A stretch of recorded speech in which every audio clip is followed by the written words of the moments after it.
DPRS Media Co. We don't just create content, we elevate community through storytelling. Now, we're proud to introduce the newest addition to the family. Welcome to Youth Sports Mastery, the podcast where champions are shaped, not just on the field, but in life. Hosted by the doorman himself, Greg LeBlanc, and National Academy of Athletics founder Aaron Locks. Youth Sports Mastery dives deep into how youth sports can empower kids, strengthen communities, and build leaders. From coaching culture to recreation strategy, and from player development to parent impact, every episode brings game-ready insight from the people making it happen. Youth Sports Mastery goes live every Thursday at 1:30 p.m. Eastern Standard Time. Only on the Daily Parks and Rec Show, sponsored by National Academy of Athletics and powered by DPRS Media Co. This is where purpose meets play.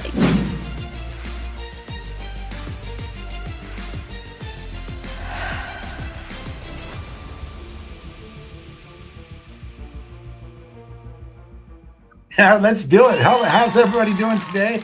I got to be honest with you. This is a new experience for me. I'm gonna drive the bus. So wish us luck as we go through this thing, and hopefully I'm not, drive too sharp to the left. But welcome to the Youth Sports Mastery Show. I am Aaron Locks. I'll be the host today. Okay, here we go with the amazing, wonderful Craig, and we've got an amazing, really cool guest today, Greg, which we'll introduce in a minute. I'm excited once again to be partnered with and working with and have the opportunity on the Daily Parks and Rec Show. What you have built, Craig, is phenomenal, and I appreciate the passion, the dedication that you and your team is doing, and it's been an incredible experience so far. So I appreciate it. Thank you. Yeah, good stuff's going to happen today. I got to be honest with you. Today is going to be a fast and furious show because once we dig in with Greg, who I'm going to let him do a little extra introduction because he's that guy, we're going to have some fun. I'll try to get him to slow down his sun setting so he can come hang out with us for the moment. So Greg Rubendall and I have known each other a while. We both have a passion for kids. And as you know, when we bring folks on to the show here, the goal is to introduce, educate, and entertain. And today, I think you're going to get a little bit of all of that today. So, Greg, do me a favor. I know that soccer is, if we cut you, soccer would bleed out, right, as we go forward. But can you give a little bit of your history, a little bit more? Because I would try to give you an introduction, but it might take me 30 minutes, and you could probably sum up in a little quicker. Yeah, pretty quick. So grew up in suburban East Bay, California, so Northern California. My parents put me pretty much in every sport imaginable as a kid. So baseball, basketball, track and field, soccer. Those were the main ones that I did, and then I dabbled in others. So my sporting background was pretty, diverse, but I am vertically challenged. So, basketball really never stuck with me. I'm short, so my legs didn't take me very long. And baseball just was too slow for what I had. So I ended up kind of sticking mostly with soccer as an athlete. But as I got older, I had some pretty difficult injuries when I was 15 to about 19. I broke my own leg, which it does actually happen. So they call it an avulsion fracture. While kicking a ball, my growth plate snapped. And then from that, in my recovery, I also had dislocating kneecaps. So where my kneecaps popped out, but didn't pop back in. And then had a couple of surgeries there. And so played a little bit in college, but because I spent so much time in the athletic training room and physical therapy, I fell in love with sports medicine. So in high school, I was an athletic trainer at the high school level. When I quit playing college soccer, I became a trainer for the school. My degree was in pre-physical therapy, and then when I came and did my master's, I did it in biomechanics. And so when I also graduated for my master's, I started doing physical education, PE teaching, kindergarten through 8th grade. So we used a sport education model. It was a private, Catholic school. So I didn't really have a lot of oversight guidance from the school or the district itself. So it pretty much was the Coach Greg family fun time through sport when I was going through it. So I had a lot of flexibility with that. So the reason I brought the kind of the history up is because you now working with U.S. Soccer, you coaching director for club. A lot of you that know me, it's an interesting conversation because I'm not anti-club, but I want to make sure that we have really clear guidelines in terms of how to use as a student or a player or a family, how to make it work specifically with clubs, because there's got to be a win-win relationship. And we're going to talk a little about that today. I also want to tell, if you're out there and you are a recreation professional or you're a student or whatever the case may be, you've been through injuries, whatever the case, and you are thinking, God, I want to be a pro soccer player, I want to be a pro basketball player, and you realize I'm 5'6" and I can't do whatever, you know what? There is a spot for you in sports.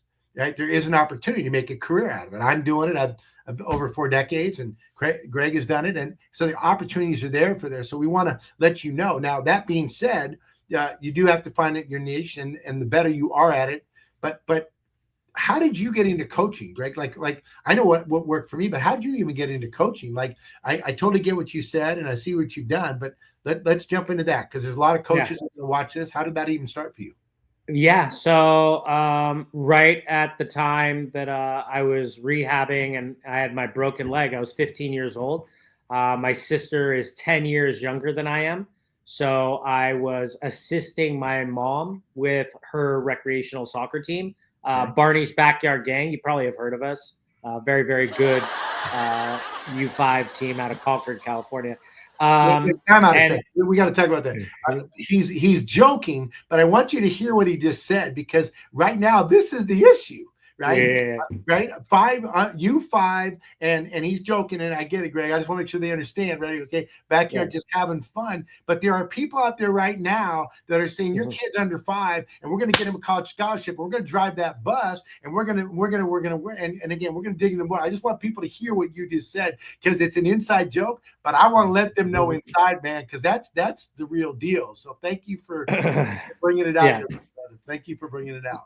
Yeah, and so at the same time, I was also doing a lot of camps. I pretty much was grew up in the 80s and 90s before there was organized after school sport. It was all parent volunteer based. It was all driven by the community. And within those summer camps, I was actually in a camp. I was doing an overnight camp up in the Napa wine country area, Anderson Valley. And the director of the camp actually came up to me, Ben Ziemer, and was like, hey, you know what? You're too good to be a player in our camps. How about you come work for us? Nice. And actually was like, oh, looks like, what size shoe do you wear? Oh, 7.5, me too. And he literally gave me the shoes off of his feet to, as like a, signing bonus, if you will, like in a verbal agreement.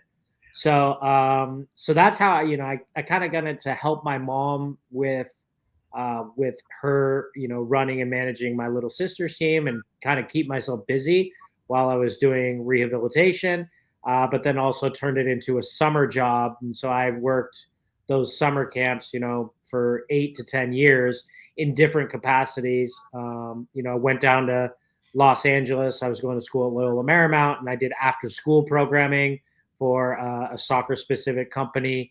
I did summer camps in Thousand Oaks and in the in the valley, the San Fernando Valley area. I just kind of stayed active right away. And it was a hard emotional transition from player to coach. Yeah. But my family was very, education focused, leadership focused. So it was a natural transition. Also because, growing up as a kid, and this is probably something to chat a little bit more, is my parents helped start the competitive club in my city. My dad wrote the charter. My mom was the registrar for 15 years. So I saw the interworkings of an after school club. But while doing that, I must have played, I counted it one time, about 68 different kids played with me from the time I was 11 to 18. I was the only consistent player in an 8-year span. So I think for your audience out there, 67 people coming in and out of my building, and imagine that, that rotation, but also the chaos that can bring, right? And it's it's, I would say it's probably even more so now, but that's how I got into coaching. If you think about it, think about the experiences that you've got and the influence you've had on those lives.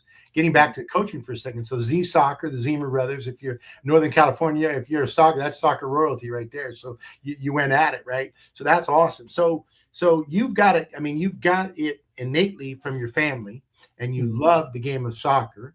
And I know you love helping kids and helping people, and the way that you lead is wonderful, because you're not a good after, or else you're like, okay, we hold these truths to become self-evident. If you're going to do this, and how we're going to do it. And I love how you presented that. Now, I do want to ask the question though, because for me, I get a lot of questions about, like, everybody knows I worked for Coach Wooden. So who's the most influential coach in the world? I mean, it's easy, Coach Wooden, right? But actually, if you think back, for me personally, it's Marty Islas, my first baseball coach. It's Kevin Lowry, my whatever. It's all these people. But let's start with you. I got to imagine on some level, we're going to say our parents, but who is the most influential coach for you? And I want the why. Give me the why. Yeah, it's a difficult one for me to think about. I've had in my course of 30 plus odd years as a coach, 40 plus years as a player in different capacities. I think there are definitely those who show up, but as you kind of alluded to, and I'll be honest, my dad was the most influential coach, and I really thought about that, because I thought it was a little bit cliche and this and that, but my dad was a bankruptcy attorney, right? So he represented small businesses and personal individuals who had gone bankrupt. So our family worked on the barter system, right? People couldn't really pay us back, so we would have services done for us. So within that, that's kind of how my dad was. He was an Army brat who traveled all over the world. He was an all-European track and field athlete. And competed through was an ROTC at Cal in the 60s, 70s. And he actually, his only soccer experience was playing on an intramural team with a whole bunch of internationals for his fraternity. Wow. So he really didn't have much soccer background experience. He was an American football and track and field guy.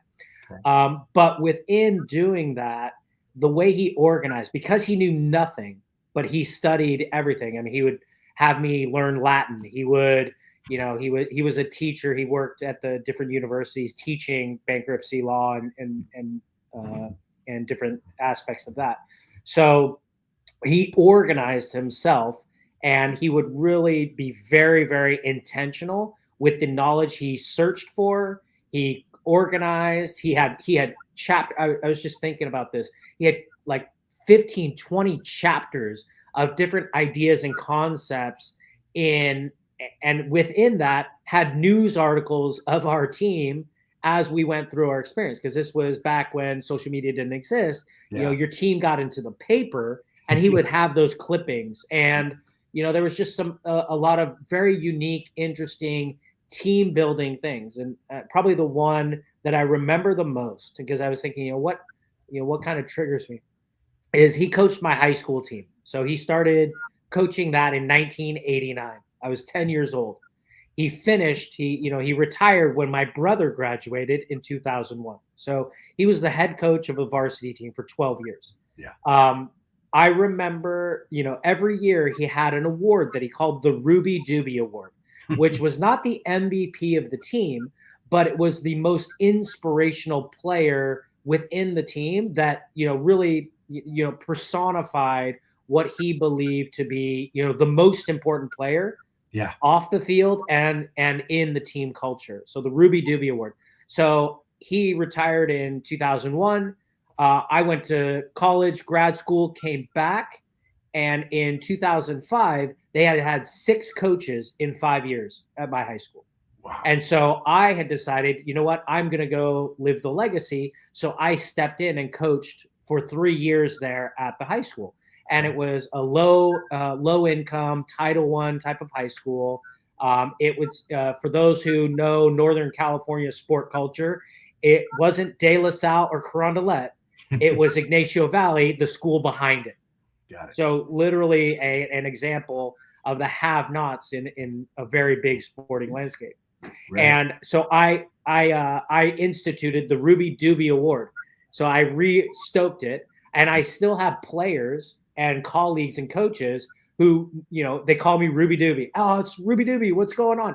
They had that, and it was literally specifically that person within a team and a culture, the one that hits the most inspirational, yes, is the one that really makes your job very easy. Wins and losses are great. Having great players is great, but those ones who inspire you every single day, have that passion. We all have it in our jobs, with children that we work with. They're just a joy to be around, and I think that's that stuck with me. That's the why. It's interesting. So if you're out there thinking about coaching, first of all, do it, right? But do it for the right reason. See, I think especially in youth, let's say 13 and under, let's go from there in recreational space or whatever, or even in club. I go back to my start when I ran my first camp with Magic Johnson, right? And we're going to run a camp. And he wasn't a soccer player. He probably could play, but anyways. And he's asking, what's the goal of the camp? And the goal of the camp, we're talking about fundamentals and all these things. And he goes, yeah, whatever. He said, win kids.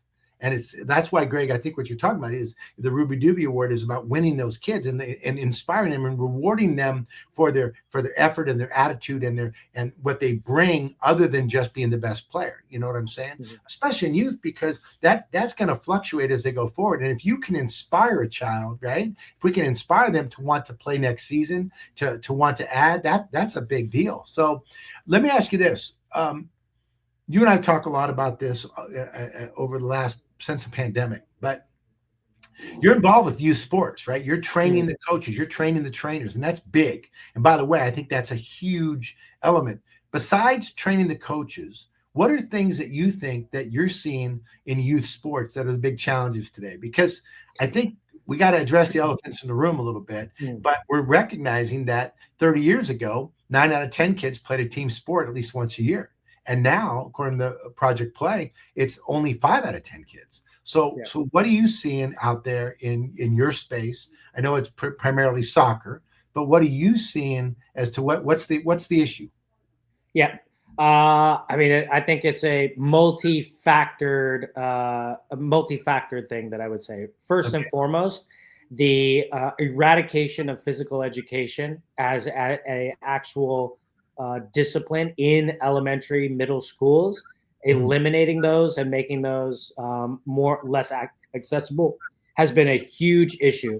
What ended up happening because of the tidal wave of soccer within from the 90s, 2000s with the World Cups, and there was a large desire to play with no educated talent, right? So you had an influx from the outside internationals coming in. As I said, my dad had to learn from scratch, right? He had to go to the encyclopedia to learn the rules. So that opened the door for an opportunity. Now, it's now been about 2 decades where historically licensed credentials, physical educators, this opportunity arose. So individuals who want to teach sport no longer have the ability to go into schools because those jobs don't exist.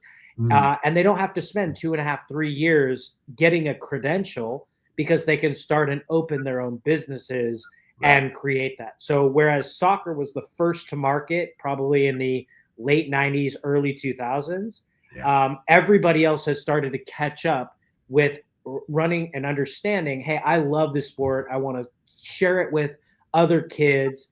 But because it now operates in the 3 p.m. to 9 p.m., we'll say even 10 p.m. space, you are now the biggest issue because of that landscape is overscheduling by parents of their children and their youth experience, and then the overlapping sports, right? There's no collaboration consistency. And I point this out. I was overhearing, some parents on the sideline a couple weeks ago, oh, little Jack is going to go, he's at soccer, but he's going to head over to lacrosse a little bit later. And tomorrow he has swim and rugby. And we're talking about a 7, 8-year-old. Yeah. Right. And yes, we do want them to be involved in a lot of different sports. We do want them to live their passion, but we have to make sure as community leaders, we create packaged, organized, good coaching that works for all. And it might be a 6 to 8 week program, or it might be a 40-week program, right? Each group is going to be different. The challenge that we have is that budgets are created. These are businesses, right? They're nonprofits, but they're businesses. So budgets are created with a forecast in mind. So people lose their job if you don't hit the metrics that you anticipate. Right. So that's the hard part. And so it creates a external pressure on this thing, which is just education. And it also, kind of looks at the parents and that, that FOMO, that fear of missing out, and I wouldn't say over specialization. It's just the business model, right? And the business model keeps leaking lower and lower in terms of age, and more diverse. So I think that's the main thing. And really, let me pick one thread that you put there. I want to make sure we're putting it down, because you just gave us like a lot of really good stuff. First of all, I'm a big proponent for the multi-sport athlete, and I know you are as well. However, if we do this right, then you can play a soccer season, and then you can play a basketball season, and then you can play, and you can do that. Now, at some point, if you want to elevate up, you're going to have to choose and say, okay, I want to play, maybe soccer is my main sport, but I played baseball, basketball, football, seasons, right? There used to be seasons. But what you said, which is interesting, and I know we agree on this, but the business is the problem, right? Because see, what I believe is when you used to have teachers on campus that were coaches, I believe that was better for the student athlete.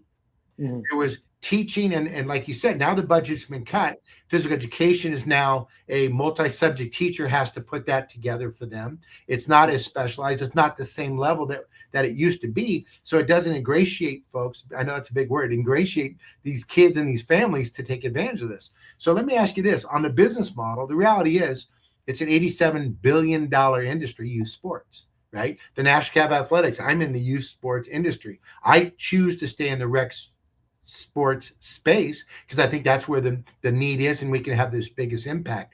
So when you talk about the business of club and things like that, I want to make sure that clubs are not the devil.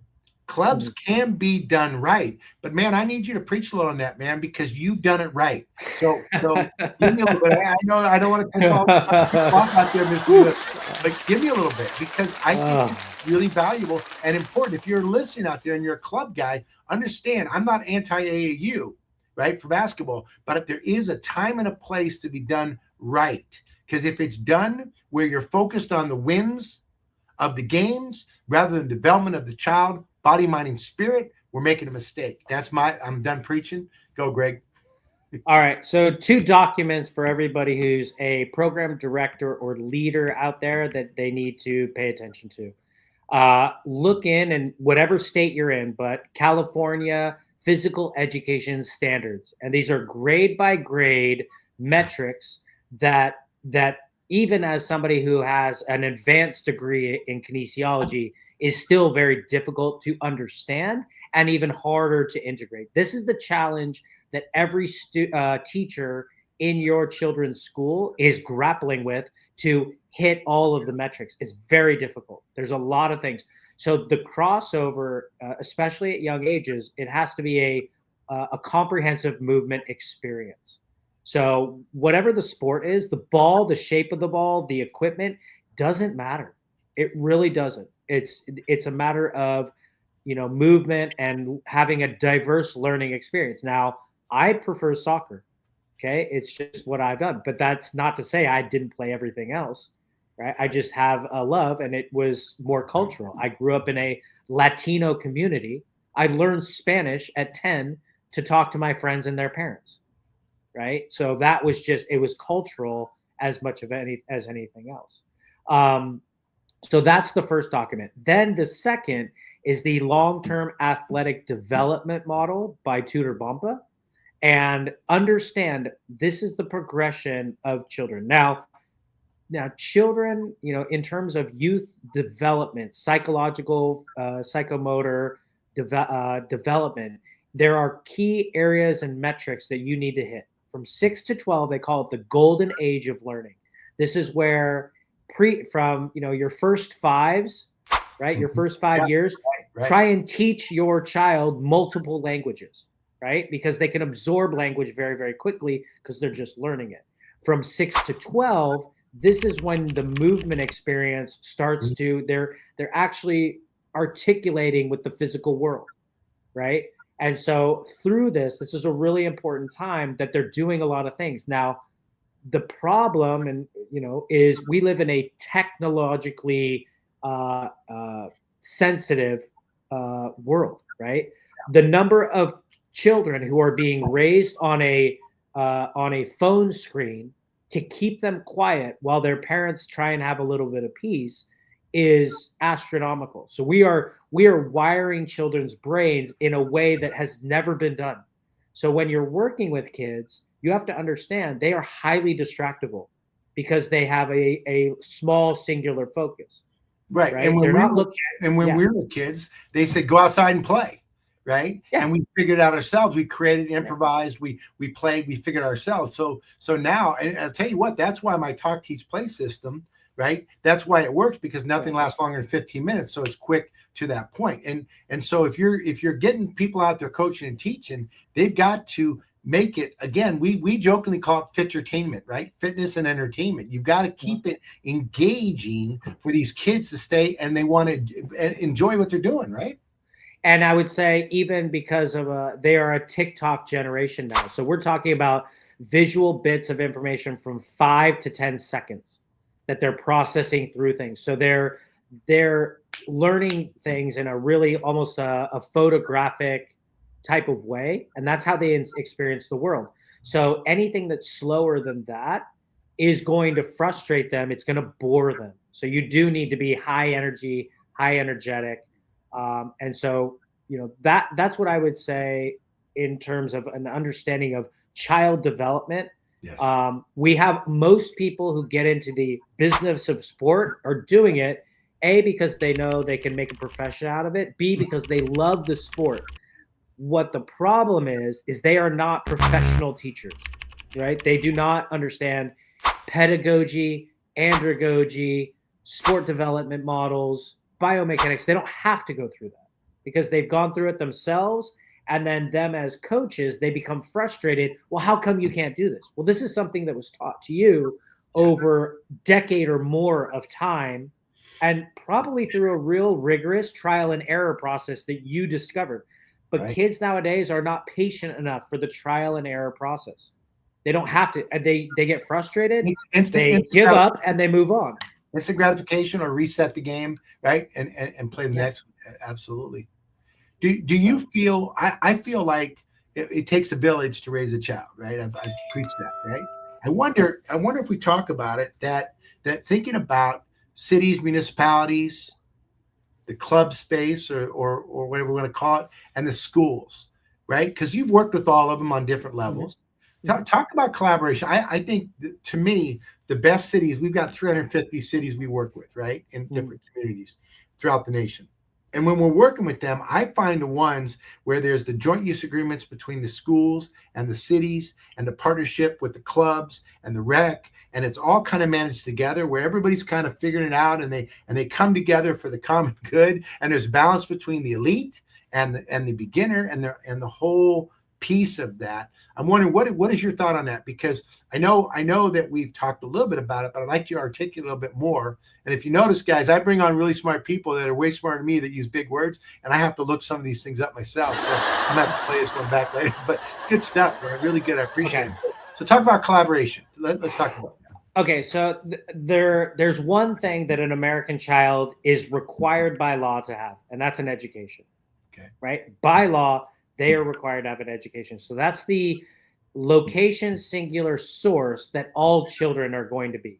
So because of that, that's that 8 a.m. to 3 p.m. And anybody who's tried to work with a school district or a specific school and the amount of red tape that it requires just to get through the gate is extensive. And that's the safeguarding aspect. That's the reality that we need to create safe spaces for education. We also have to understand that within that, we have children who have IEP plans, 504 plans. They have special needs as learning individuals that are tailored. And there's a lot you can learn about the child as a student and learner that you may not understand 3 p.m. and beyond on the field because you don't have that knowledge. It's not required by the parent to tell you that they have dyslexia. Right? They can add that in, but they don't have to tell you. And most parents don't want to tell you that my kid's got a little, whatever the case is. Yeah. And every child has a distinct learning, I wouldn't say learning style, but a learning mechanism where they receive information, process it, and execute in a certain way. And kids are unique in that way. So the school system, yes, where federal, local, state grant, we're not going to fund sport. Well, it is a proven scientific fact that sport provides better, clearer thinking in the classroom. It improves mood. It develops and improves brain chemistry. Like it's the one activity that you can't lose to be successful in the others. Right? It's if you don't use it, you lose it. Right. And so it is extremely expensive to not have physical education in the school system in any formalized capacity because it costs so much for the next 6 decades. Right. And people aren't realizing, like you said, if you invest in those things, forget about the fact after school, if they're not playing sports, they're doing something they're not supposed to be doing, right? Diabetes, obesity, all the other factors that we have to deal with. I feel like what's happened is we've shifted to playing defense instead of offense, right? Yeah. Like if we go after this, the kids are going to have a better experience. And you know what my favorite memory from elementary school was? Yeah. Was dodgeball or kickball or handball on the playground. Exactly. Well, if you were to line up, we have the LA Olympics coming in 2028, and I want you to line up the gold medalists for both the men's and women's in all the events, line them up and say, these are gold medalists. The one thing that you can't say is that doesn't look like an athlete, right? I'm not athletic. Well, you may not be a basketball player, but you might be a swimmer. Right. You might be, an equestrian, whatever it is. Yeah. So I think early on we tell kids what they can't do as opposed to trying to understand what they can do and what they enjoy doing. Because there are different morphologies. We have different body types. We have different things. Now, I really enjoy watching playoff anything, right? Because I just like the pursuit of excellence. I like to see resilience and I like to see grit in person. I also like to see when people crack and the moment they crack, right? And like you could see it, like this is the moment that we lost. Yeah. And but I think that's the key with first identifying what does your community look like? Are you an urban community, suburban community, rural community? Right. What does your culture and around value? Each school within a suburb, urban area, or rural area may have a different personality as well. So understand that. Now, as a Parks and Rec district, you have to service the needs of your community. Right. So whatever, the desires are, it doesn't matter what your desires are. If you're a basketball person, but everybody plays, everybody's a swimmer. Well, you better have a swimming pool because it doesn't matter. Basketball can't be played underwater. Right. And so you have to attend to the needs of the families, of the children, and create positive environments within that. Now, when you link that with, sport clubs, which, are probably, I think in a school, not everybody wants to be physically active, right? It gets to a certain point around 6th grade that it's not cool to be an athlete, in school. Like you're saving yourself for something later, right? Yeah. It also has to do with the pheromones. You start sweating and you smell really bad. So that's a side story we can talk about. But then, I'm a soccer player. I'm not going to do this. I'm better than that. So the number of athletes, really good athletes that we have failing physical education is really high. It's embarrassing, that's the case. So sport clubs have to do a better job of integrating and understanding their demographics, but also the subset. So I'll look at the city I'm a director in, Livermore. Livermore has the most PhDs per capita in the world because we have the Lawrence Livermore Labs and we have 30,000 scientists. But we also have a large number of vineyards. We have a really high number of first responders, so paramedics, firefighters, police officers, sheriffs. We have a massive IT sector and entrepreneurship sector. So it's kind of diverse. And then, of course, we have people who work the vineyards, right? So we have a high number of Latino and maybe and other, lower income, day laborers, if you will. Okay. So it's a unique situation in the Bay Area, which is, a little bit more homogenous than Livermore is. Yeah. So our schools are completely different. So I think there's 8 elementaries. There's 2 that are very low income inner city schools. Right. And then we have others that are more on the periphery. So I would call it like a donut effect. So in this concentrated central area, it's a little bit more dark. And then we have the suburban outreaches of the city, which the houses have higher property values. The parks in those areas are more valuable. So as a club director, my club may pay my salary, right? I get that. But I work for the children of the community. So there are children who are in my club and there are children who live in the community that could be in my club, right? And so I need to work with all of them and wherever they are as often as possible to just make sure that they're, going down the right path. And it could be baseball or basketball or, swimming, gymnastics. I don't, as a sport enthusiast, I don't care because my paycheck at the end of the 2-week block or whatever, it doesn't fluctuate because I'm at the older tier. However, if I do a really good job, I can bring in more people who want to share this story and permeate more of the city.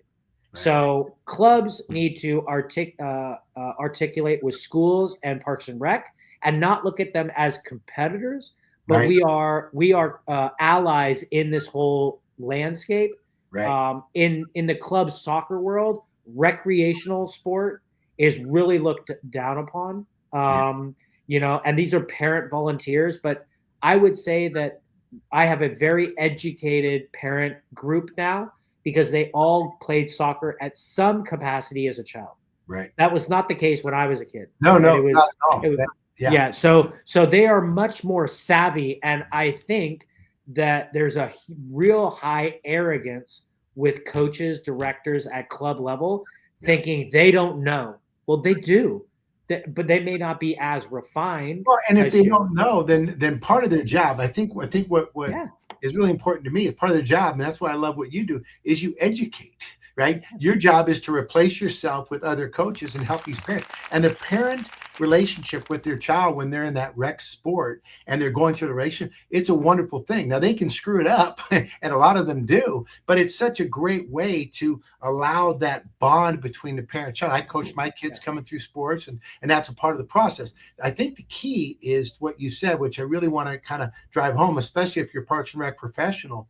You don't shy away from, please don't shy away from the club, but make sure that you realize, okay, how does it fit together? To me, if I'm a rec leader and I've got responsibility for these facilities because that's what they're going to control, right? And some of them get the opportunity to work with schools. So they say, okay, I've got the school from this time, I've got this facility, and how it comes together. They really need to look at how they're serving, just like you said, all of the youth in the community. Because if they just specialize, say, well, we got 1,200 soccer players. Yeah, that's the elite club. And the elite club, the club is focused on one piece, but they're not allowing, whether it's financial reasons or whatever, to make it where everybody gets a chance to be out there. Then they're not really servicing the whole community, right? They're not in service of that.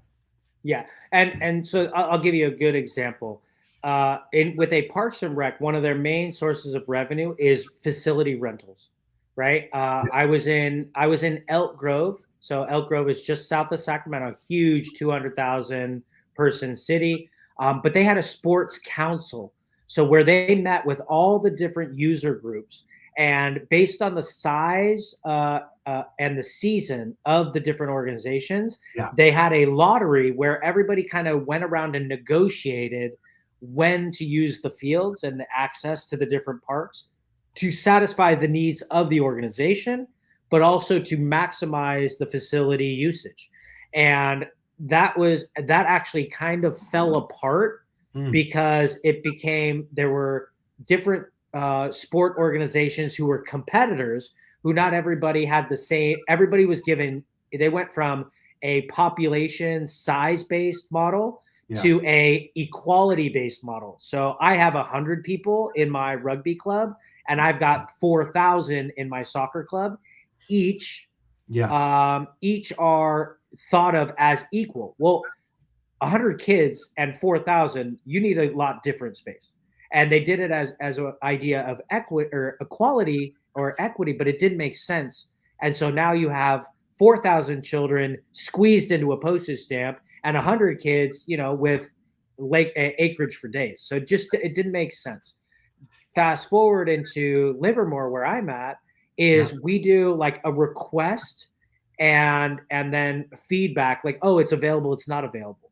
But I may put in a request, get something back. I don't know who's coming in after me. I don't know who's coming in before me. I can't create collaborative partnerships with those other clubs. Hey, you need it for 3 hours on a Wednesday? Great. Like, how about 4 to 7? Can I do 7 to 9? But it's a hidden process where now the sport groups aren't being allowed to work with each other and negotiate space, because at the end of the day, we want kids playing, and whether it's proprietary, non-proprietary, money, I don't know what, I'm not a Parks and Rec guy. Okay. But as somebody on the club side who's just trying to get kids out there and playing, is how do we maximize that? What are the best strategies? And I think a combination of what they had, where you have a nonprofit, collaboration group where everybody talks about their needs, their seasons, and then we make sure that everybody works together. That on the other side, if I'm working in spring and I have a rugby club that goes Monday, Wednesday, well, I know that on Tuesday, Thursday, I should run my soccer club. Why? Because I want to encourage kids to go play rugby Monday and Wednesday, because we have a positive crossover. I think it's a great thing, right? Ben, we use the same facilities, but I don't even know that right now. Right. So part of what you're saying, so from the recreational standpoint, as a recreation leader, obviously you control the facilities. I want to go back real quick before we go forward. So one thing that I've talked to a couple of city managers and try to understand, and some of them have budgets that are, $300 million budgets. And that's a big number for big cities, right? And then they say, but the resource of the revenue from a field rental, right? And you balance it out, which is $72,000, and you go $300 million, $72,000. Isn't that better invested in doing something rather than a field rental? Make it a program that is bringing them in. I want to shift a little bit for you, because one of the thoughts I'm thinking about, and part of the theme I want to hit home as we start to wind down here. Time goes so quick. I feel like we need to find a way to still encourage, whether it's club or whoever it is, to allow and encourage kids to play other sport. So how do we do that? I know we touched a little bit on it, but how do we do that? Because like you said, there's a lot of pressure on the club because they have to be at this level so that everybody wants to play at this level and they aspire. It's business. I understand it's business, but how do we push and get, if you're a parent and you're listening, if you're a Parks and Rec, whatever, how do we encourage more kids to play more sport and help them to move that needle? Yeah, the same problem that coaching is having right now is low skill, low talent, entry level workers. So you have people who are not trained to be teachers, not trained to be coaches, that you have to hire because the need is so high. So what ends up happening is the experience is poor for the child, for the parent, and so they associate that activity with that experience when it's actually our inability to service the need. So within looking at that collaboration effect is how much crossover can we get? The one question I always get from my staff, hey, how can I get paid more? Well, the question is, how many jobs do you have? Because this nonprofit has X amount and we can't make X at plus one.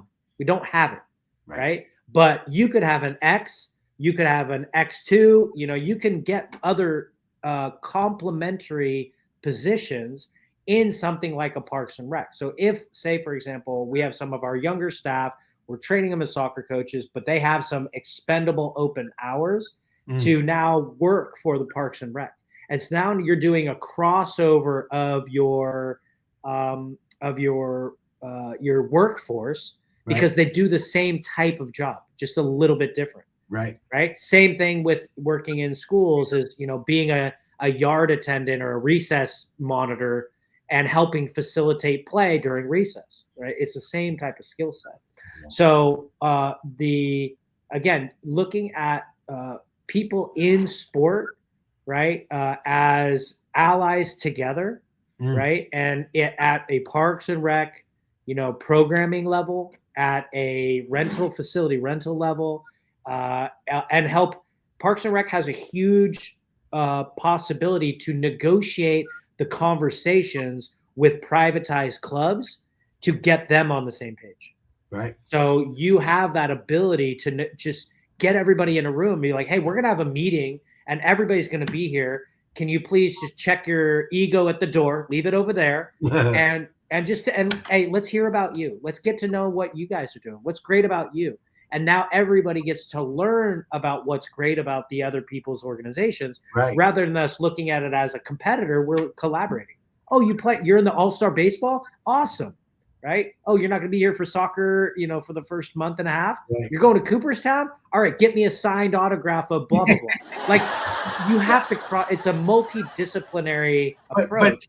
But again, I don't want to leave this thought. What you're saying, though, is that, look, we know it's a workforce issue. It is on a lot of levels for a lot of, from whether you're working at Starbucks or Safeway or coaching kids. I understand that in the cities. But I will say that part of it is the education. Part of it is our job as leaders in the youth sports space to bring people in and make this a positive experience. We talked about how to make it a positive experience for the kids, right? We know that if they're having fun and they're learning, and they're developing these things that we developed on the street when we were kids, because you and I used to walk down the street and we'd invent games and play and we figured it out ourselves. They don't have that experience anymore, right? So from the coaching standpoint, now I know you're a coaching educator, right? And you do clinics and trainings and that. Will you talk a little bit, if I'm a parent volunteer, that's a rec coach, and I'm not going to say just a rec coach because they're very important, but if I'm a rec coach, if I work for Parks and Rec and I've got 25 parents that are coming in to run my soccer program, right? Give me 3 or 4 absolutes that they need to get. Like one of them for me is practice organization, because if they don't have a system for practice organization, they're going to get out there in a 1-hour practice and they're going to go, well, let's kick the ball around. Okay, let's scrimmage. Well, you know as well as I do, that ain't going to work, right? So give me 3, your top 3, if I'm a rec coach for a recreation department, I'm a parent volunteer. What are 3 things that you want them to know to enter the world of this coaching space? So first and foremost, the player is the most important thing. The athlete's the most important thing, right? If you show that you care genuinely about these kids, and that you show that empathy, that understanding, that also that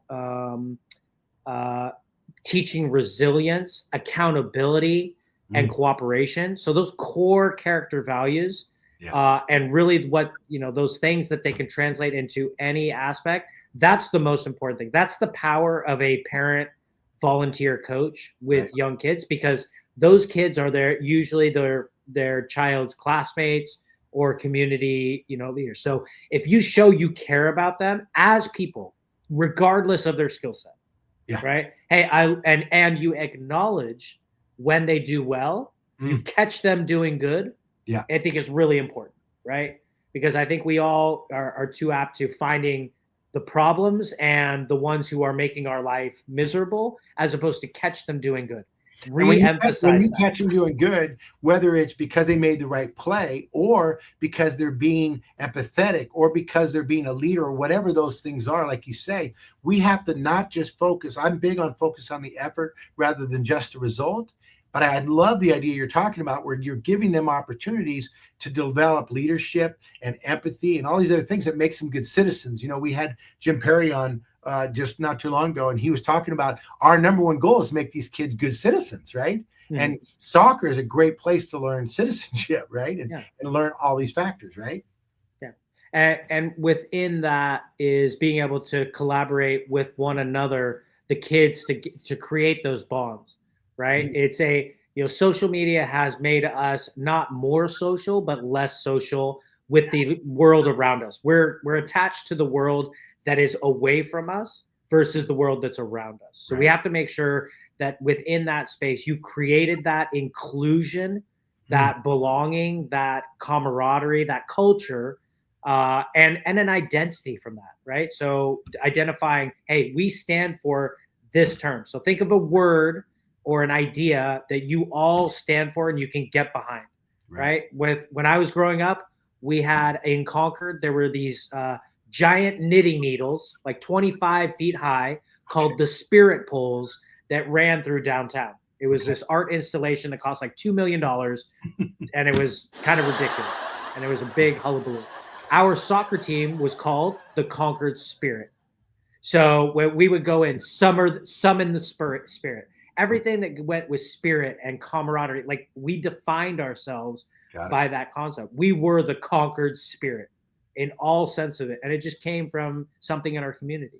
The second thing, or you want to jump in? But I was just going to say, I love that in the sense that you're tying it to the community, because again, youth sports, rec sports, recreational sports, parks and recreation is about building the community. And if you have a good, strong community that's built around recreation and parks and recreation together, I think those communities are better. And what you're talking about is so important, because it transcends the field or the pitch to the community. And then the kids walking down the street, and they know their person, and they've seen that person, and they've learned resiliency, and they've learned those other factors. Isn't that what it's all about? Because through sport, you can build a community, like you said, disconnect from the phone and focus on what's happening in your community. It's a big deal.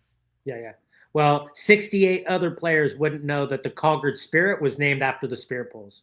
So the second, exactly. So the second one is organization, right? So if you can show up at 4:30, make sure your practice starts at 5 p.m. or later. You need to get there 30 to 45 minutes early to set up, to make sure that the playground is ready for the children. The worst thing you can do is be running late, throwing things out, not knowing who's going to be there, and wheeling and dealing, and not feeling at complete ease, because you cannot connect with the players if you're setting up while they're coming through. Right. And this goes also for programming. I know we want to rent from 5 to 6:15. So at 6:16, we have a new group. It's important to have a window. Right. And the reason for that is it will optimize the individual's experience. That transition is important, both for the coach and for the athlete or student. Okay, and you're talking about the experience at the National Cav Athletics. We have the starting six. So we do the same thing, and they got to be there early, and then we get it together, and then we start with the RSBQ, rhythm, speed, bounce, and it's the same because kids love. It's like a warm hug of routine and ritual, and they understand. And you can give them these leadership opportunities, but you as a parent volunteer have to have your act together. The other thing I would just throw in there as well is get a partner, for God's sake, because sometimes you're running late, whatever's going on, and if you're herding cats, right, you got to have someone who can help herd the cats and run with whatever the case is, and somebody who can kind of be the lead on those things, right? Yep. And that's having a team, right? So one person is in charge of the overview, and the other person is in charge of the individual player. So you can delineate between that, because I'll run the group and you run the individual. Right. And so when I coach the group, but you're going to coach the individual constantly. And your job is to try and connect with every single kid in that, in that program, that session. So now they get individual coaching, they have global coaching, and it can be within small-sided games. Roll the ball out. Hey, I love your effort there. Significant feedback that's specific. Hey, that's a great job, the way you hit that ball or found that. Being specific with what it is, but also making sure that the feedback you give them, it sticks with them rather than goes out their head, right? We do a lot of joystick coaching, or what I call rah-rah coaching, like, oh, great job, well done. That's for the stands and the spectators. We get the other ones though. Hustle, work harder. And it's like, what does that mean? You know what I mean? Like I love that you're talking about give them specific instruction. And to me, I love it. You're just giving a little something positive that makes them want to aspire more. And what I've found is when you're coaching, especially when my kids were little, when I'm coaching those guys and I give something positive, I don't have to yell at the other ones there, because they want the positive. They want, how do I get that? How do I get the honey? And that's what we want to move them towards, right? I also think that we need to be a lot harder on the kids, demand the expectations that we need. Because they want nothing. They want nothing but goodness. Okay. We also have to have high standards, really high standards, based on what our core values are. Okay. So it doesn't necessarily mean yelling at them and being berating, but the expectation of the work rate that we want. When they achieve that, they get applauded. When they're underneath that threshold, they should be reminded that that's not the acceptable threshold of focus. And so it's a very fine line to work. But if you have created an environment where they know you care about them, then they will work harder for you and for each other.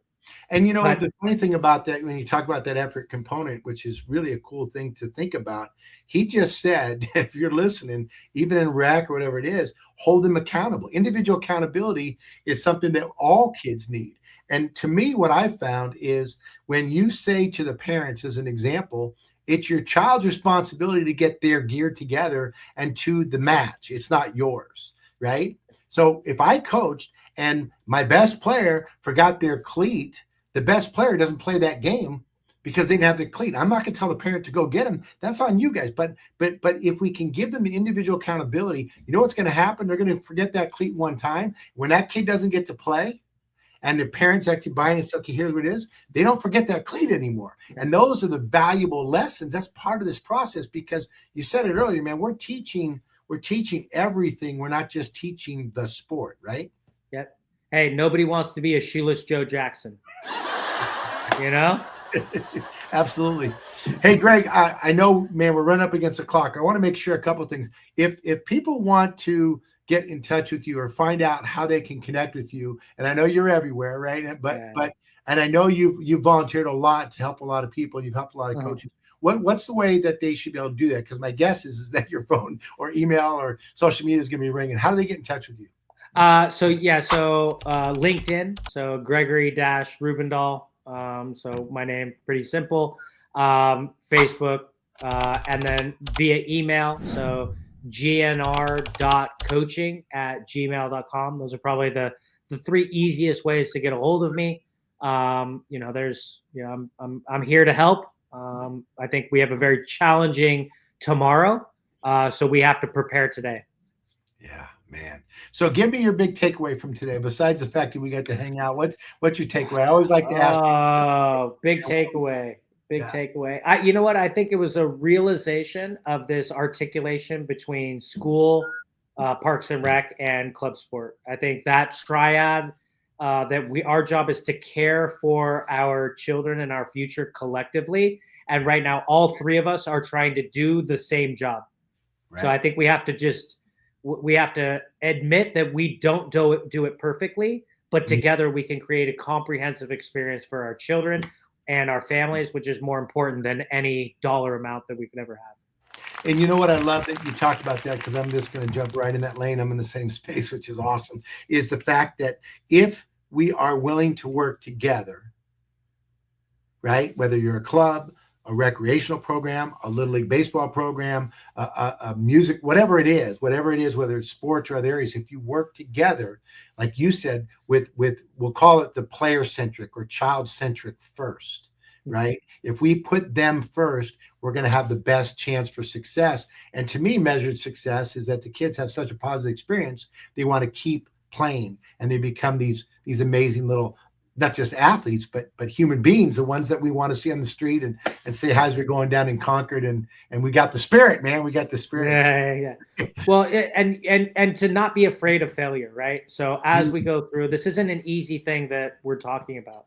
Yeah.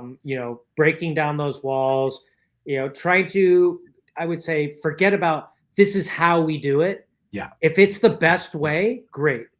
If it's not 100% working, there's a better way. It may be difficult, but we have to go to what is going to be better rather than saying it's not the way we do that. Right. We have to be non-traditionalist. We have to be evolutionary, and we have to embrace the suck sometimes. Embrace the suck, my friend. I tell you, embrace the suck. I love it. All right. Well, I'm your host, Aaron Locks. I'm excited you're here.